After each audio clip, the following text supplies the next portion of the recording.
This is what we can talk about today. And the statistic that you were referring to is really a crazy one. When I first learned this, I'm still going, is this really true? But matter of fact, it is.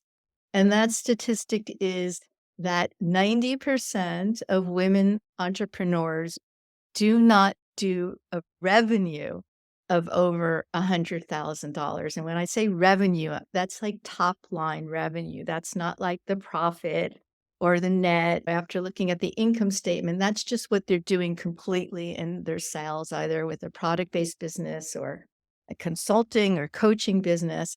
And that's a crazy statistic. And then when you're talking about the seven-figure entrepreneur, woman entrepreneur, only 3% are doing got into that seven-figure, the $1 million revenue. So something's like really crazy and wrong with this. Yeah.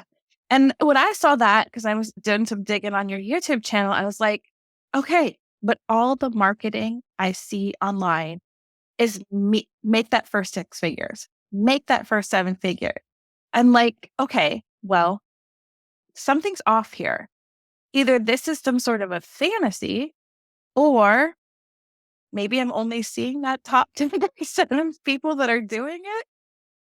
Yeah, I think that's a really good point because you're right. Like whenever you go online and you see this coach is doing this and this is this, and I have seven-figure, multiple seven-figure, this mid six figures, whatever, as if it's an easy thing to do. And then it starts to make women watching that. Well, it could do two things. And I think the purpose of it is actually to give some inspiration that it's possible, which is a good thing. But it also can make women feel like they're doing it wrong, or they'll never do it, or they must not be good enough to do it if they haven't done it yet. And I think that might be the majority of women when they see that. So it can give inspiration, but it could actually make you feel like giving up too at the same time.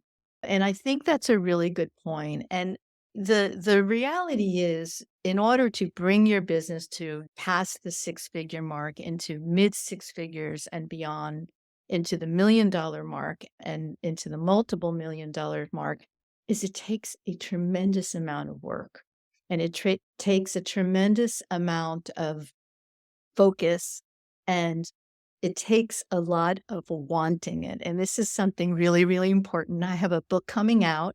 It will coming out in the fall. It's called Seven Keys to Seven Figures: The Women Entrepreneur's Guide to Money and Freedom. And the very first key in terms of creating success in your business is actually just really wanting it. And when I say wanting it, I mean really, really, really wanting it. And this is one of the foundations to a successful business. And maybe listeners are thinking, well, like, of course I want it. Obviously, I want it. That's like a stupid first key. But what I have found with working with other women entrepreneurs in my consulting business is they may want it, but there's always a but. Like, for example, yeah, I want it, but I don't want to work that hard, right? Or, yeah, I want it, but I don't know if I can do that. Or, yeah, I want it. I don't want to give up the freedom that I have to go to my yoga classes every morning. There's always a but, okay? And I say this because that was so much my story.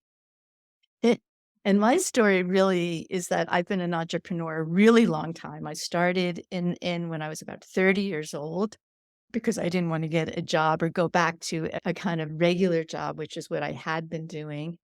And I was an entrepreneur for like 20 years. And that kind of, I want to work hard, but was always in my head. I always said freedom's more important to me. That's what I really want. Money's not that important to me. And so, because of those mindset issues that I had, which I didn't realize were issues at the time, but now looking back, I realized they were negative mindset issues about money, about perception of me as a woman, all of those things. It kept my business under six figures. All right. And so I had an under six-figure business for close to 20 years. And if that's okay, if that's what you want. But what happened to me was in my early 50s, I started to feel like I could be doing so much better. I knew I was smart. I knew I was capable. And I started to really question these ideas like, I want to build my business, but I still want my freedom. And I'm going to have to give up my freedom if I become too successful or if I make too much money, then I'll have to work all the time. I started to really question, is this really true? Like, are these buts really true or are these mindset buts? And I got extremely honest with myself. I started to look at my money story in terms of how I was raised. And I was definitely raised with a man is supposed to really give me the money, is supposed to support me, is supposed to really be the one bringing in the big bucks. And it's okay for me to work. My mom worked. That was not the expectation of me, nor was that the value that I was taught. It wasn't taught that building a business, making a lot of money, being very successful in that way was a value. It was a value for men to do that, but not necessarily a woman. So I started to question all of these ideas that I had in my head, and I started to realize that was the problem, and that was what was keeping me back. And I started to realize that I really, really, really wanted to be more successful. And that is why that's key number one to success. Ooh, all right. I'm feeling a little called out and I like it. I have heard from my own mouth and from people that I've worked with that but statement. Oh, but I'm going to have to give up my life, but I'm going to have to do this. And I think that comes back to work. We have to work harder. I know that this is not the case because you've broken this myth, correct? Of the but I have to give up my freedom. But I have to give up, like, I have to be in my business. So I want to know a little bit about the other side of the of the time commitment thing. Yeah, exactly. Because I got out a piece of paper and I literally wrote down those buts. Like, I want to be successful, but I don't want to lose my freedom. I want to make more money, but I don't want to be seen as like money hungry or whatever type of all these things. I want to have a beautiful home, but isn't my husband supposed to be the one buying it? These were all my buts. And I started to take them and I literally, on the piece of paper, journal, I started to rewrite them and to write things like, I want to be successful and I'm going to have even more freedom. I want to make more money and I'm going to be able to buy our dream house. And all of these things I changed. And that is really what happened. And so once I made that decision, a very conscious decision that I was going to become more successful, make more money, do what I needed to do, and I reached it, which I did, what I realized was it was completely not true, all of those mindset things that I had been thinking. In fact, as I became more successful, I had more freedom. As I made more money, it gave me more options. As I stepped in a place of like self empowerment because of the success of my business, it gave me more better feelings about who I was as a person, made me feel more proud, made me feel more independent, all of those things. And it did none of the things that my fear thoughts were thought was going to happen. So in transitioning from the but to the extra work was really mindset, not the extra work in your business, or was it a little bit of both? It's definitely both. It first of all, it starts with the inner action. I believe there's two actions. There's the inner action and the outer action, and we need to do both of them. It starts with the inner action. And if you just forget that and go straight to the outer action, such as, okay, now I'm going to get a coach and now I'm going to, I don't know, buy product and now I'm going to open a website and now I'm going to take a course in coaching or whatever it is. If you just jump into that and you don't do the inner actions first, then you are not setting yourself up for success. So the inner actions have to be this a mindset shift. and an understanding of like what you really, really, really want, not what you think you want, but what you really, really, really want. And then to start to realize and see what are those mindset stories in your head that are stopping you from doing and succeeding in the outer actions. It has to start with the inner. That is the complete mission of the show too, is that success starts from within. I always believe that that interaction. So when you're on this transition, you're like, okay, I'm going from the bats to the ends. You're starting to do this inner work. Did you get support during that time, or was this something that you were able to do on your own before you started weaving in, okay, this is how I get to the next level in my business outer? I had always had an inner life. So that was something that was already very strong in my life. And I had been, when I made this decision, I was going to become successful. I had already been 20 years doing meditation and going to spiritual retreats. And so, and having time and freedom and all that kind of stuff. So I already had an understanding of what that world meant. So I didn't really need teachers or coaches or anything for that. And so the work that I did was really personal, and it was really using my own time to do it with journaling. And it happened though because there was this yearning inside of me, this wanting inside of me for something more. And therefore, I had to start questioning all my beliefs that I had been having for the last 20 years. So the inner work did not come from an outside source. That one really came from the inside source because I was frustrated. And this is one of the keys. Like when you get to a place where you feel disappointed in yourself, frustrated in yourself, like unhappy with yourself, fed up with yourself, all those kind of things. And if you then start to question, well, why am I frustrated? Why am I unhappy? Why am I disappointed? And then that brings you deeper into an inner life and into questioning yourself, because the answer isn't because it's really hard to be a coach. It doesn't go into the outside. It doesn't go into, I'm disappointed because there's too much competition. I'm disappointed or unhappy because I wasn't ever trained properly. That's going into the blame. So you have to go the other way, and you have to start to really get super honest with yourself about the stories in your head and also what you really want. Yeah. And both of those are hard. I mean, I've been doing some of the inner work and I had thought that I wanted to do this to make money to have my own horse rescue. And I was Mm. like, no, I want to make enough money that I can fund someone else running the horse rescue because I don't want to be part of the business.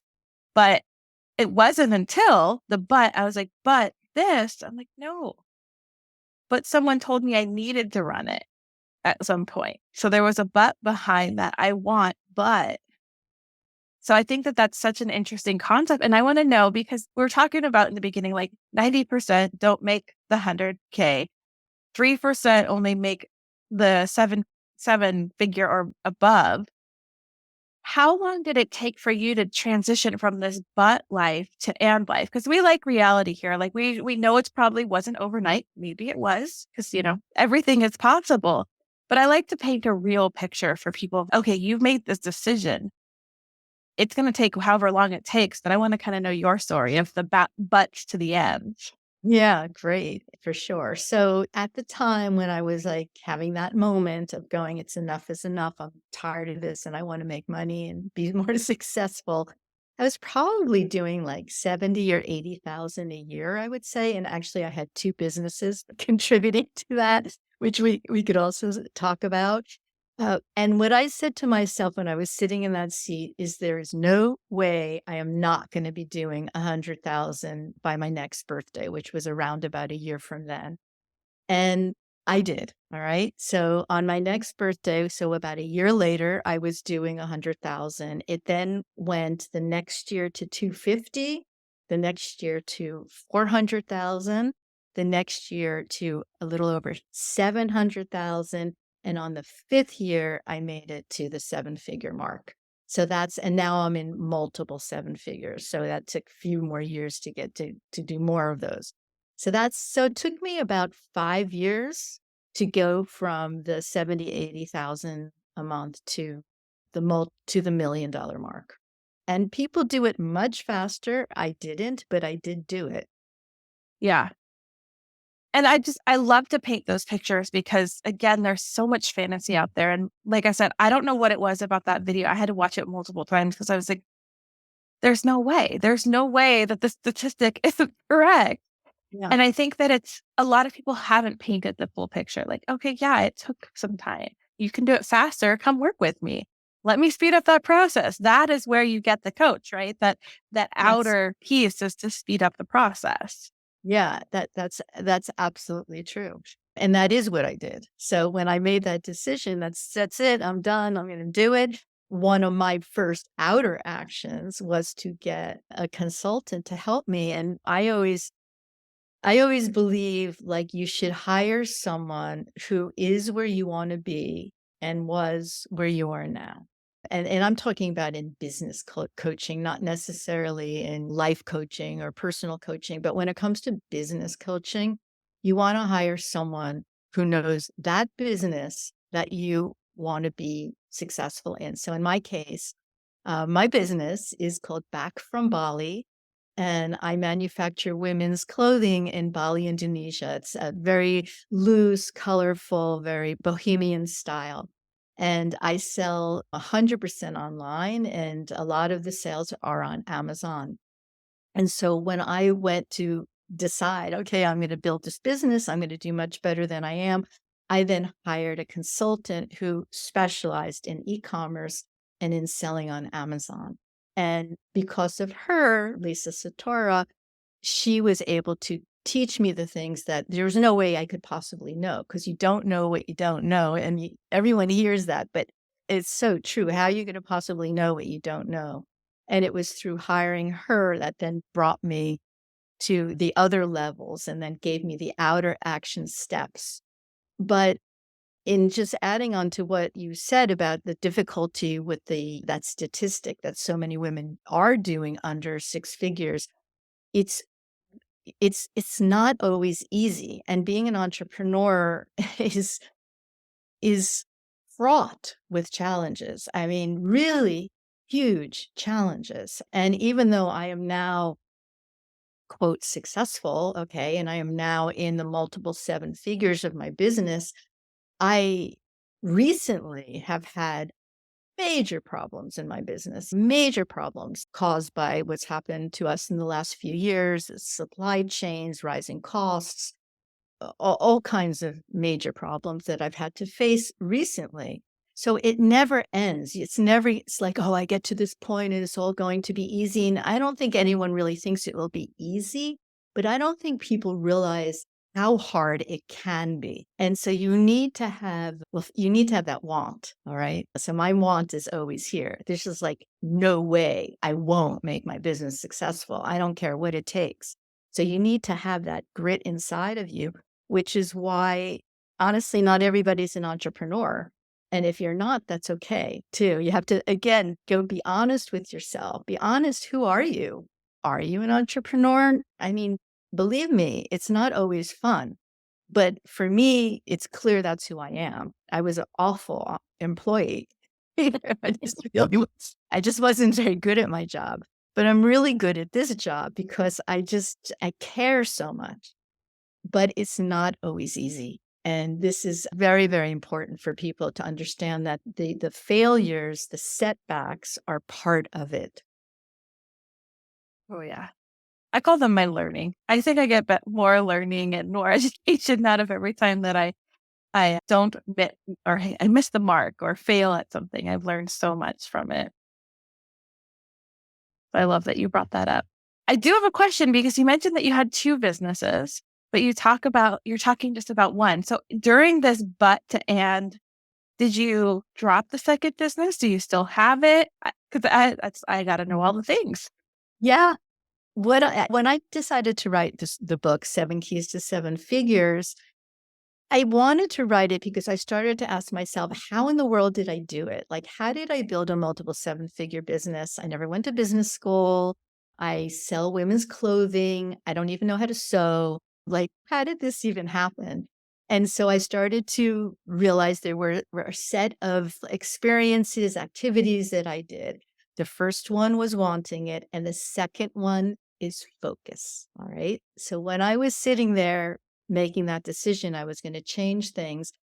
I had two businesses at that time. I had the one I have now, back from Bali, the women's clothing company. And I had a business called Girl Power, which was an empowerment program for young girls. So we did like healthy eating and body image and all kinds of stuff like that for like young 7 to 13 year olds. And it was pretty successful too, in terms of I had girls, I had groups, and it had the ability to also grow. So when I made that decision, I realized that the reason for that I was not successful is because I was not focused and I had two businesses. And when I would start to focus on back from Bali, get in new products, that business would start to go up and girl power would go down. And then I would have to run over to girl power and start building that business. And I would get more girls to join groups. I would start new groups at different schools. I had more opportunities. And back from Bali, sales were going down. And I was on a seesaw, constantly running from one to the other, to one to the other. And I realized in that moment that that was one of the main reasons that I did not hit over six figures. Because if I focused on one of those businesses and put everything into one, then I would be able to be successful because focus is one of the major keys to success. So then there was a question of which one am I going to drop? Because I knew I had to. And that was a really hard and obvious decision. The reason why I say hard is because my head was telling me that I should drop back from Bali because girl power was so much more heartful and spiritual and helpful. And back from Bali was materialistic and all about me and just business. And so my head was saying, go with girl power and drop back from Bali. But I had a very visceral gut feeling that I should drop girl power. And it wasn't coming from the head, it was coming literally from the pit of my stomach. And it said, drop girl power and focus on back from Bali. And I decided that is what I was going to do. And in the minute that I said that, that's it. I'm ending it like immediately. I'm going to end my groups. I'm going to focus 100% on back from Bali. I felt like there were angels in the room, like singing hallelujah. And I got this feeling of like, what took you so long to make this decision? You've been wasting your time. And that's it. So I dropped one, focused on the other. And this is a key to success. And it is a thing that a lot of women entrepreneurs struggle with because women, quote, are great at multitasking. And the truth is, nobody is because our brains don't work that way. Our brains literally cannot focus on two things at the same time. I mean, there are things like you could drive your car and think about what to eat because your body already knows what to do, but your body is not on automatic building businesses. Okay. It doesn't, it doesn't just build your business. Your body, go off and build the business and leave me alone. It doesn't work that way. We can't multitask when it comes to building businesses. And that decision was one of the keys to this, to the success that I do have. Oh, and I've seen that specific, not like from your business, but the heartfelt versus the more material thing. I see that manifest in so much, well, in my own life. It's one of the reasons, like, it's not that I'm ever going to drop this show because this is what gives me the life to do my actual business. But I realized at that one of my transitions that I couldn't do that anymore. I had to focus on something else. And I think that this is like a permission slip to like really think about what is actually going to move me forward so I can make a bigger impact. Because I'm sure that although you dropped that, I'm sure that you haven't truly dropped that passion for helping that group of people. Well, the one things when people asked me at the time, why did you drop girl power? My answer was because I decided to give myself my own girl power. And that was really my reason behind it. And now that I'm doing more consulting and I've written a book, I'm not working with 7 to 13-year-olds, but I'm more focused the woman entrepreneur. This is now my new way of helping others. Yeah. And I just wanted to point that out because it's not like you gave up that passion for helping people. You just shift the focus. So you're doing consulting. So you're back to doing two things then, because you're doing consulting, actually three if we add, you just wrote a book and you have this clothing line. How are you managing all of that without having to be in do? Because you said you have the freedom that comes with it. I'm like, holy crap, that's so many things going on. You said it. Exactly. Exactly. Before I just had my business to focus on, then all of a sudden I was writing a book, which by the way was the fun part. Okay. That writing a book is the best, is wonderful. But then comes the coming out with a book and then comes like consulting and all of that. So that is the balance that I am facing in my life these days is exactly that. And being able to do these two things because they are different. And believe me, I've actually thought, okay, I'm now not living what I'm teaching everybody to do, to focus. However, I did build a business up to a certain level where I have team and I have help and I have a system that is running. So when you are starting a business or when you're at the earlier stages of the business, or even in Ryan Daniel Moran is one of my mentors. He talks about businesses having different stages, which is the grind, the growth, and the gold. I love how he talks about that. So I'm now in the gold. Okay. The business is performing and I have systems in place. So therefore, I'm able to go and do other things as well without sacrificing the business or my own time.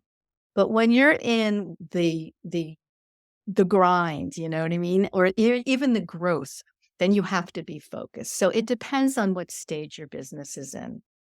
And I just think that that's so important for everyone to understand because I didn't want people to get lost. Like you just said, I got to focus on one, but then they hear you say all these other things. So I knew there was something in place to make it so that it was possible without having to completely, like you said, run from one thing to the next thing to the next. I'm going to put fire out here. Now I'm going to put fire out here. Oh, nope, this is back. So you have a system in place. You made the well-oiled, well-maintained, whatever you want to call it, machine. I don't like to call it machine. That sounds so impersonal. But you've got this thing running so that you're able to split your focus. Yeah, I always see it like I'm a captain of my ship. Like my business is a big ship and I'm the captain, but there's other people involved in making the whole thing run now. Where at the very beginning, there wasn't even a ship. I was like building this ship. I was like putting however ships are built, I was like literally having to like manufacture those bits so a ship can actually be created. But now the ship is there. Not only is the ship there, the ship is on the water, the ship has crossed oceans, this ship has gone through storms, all this stuff. And therefore, I'm able to shift my focus into also new things as well without sacrificing the success of the ship. But as an early entrepreneur, or even maybe an entrepreneur for the first 10 or 5 or 10 years, possibly longer, you need to be focused just on that one ship. Oh, and for all my multi-passionates out there, we get it. It's hard.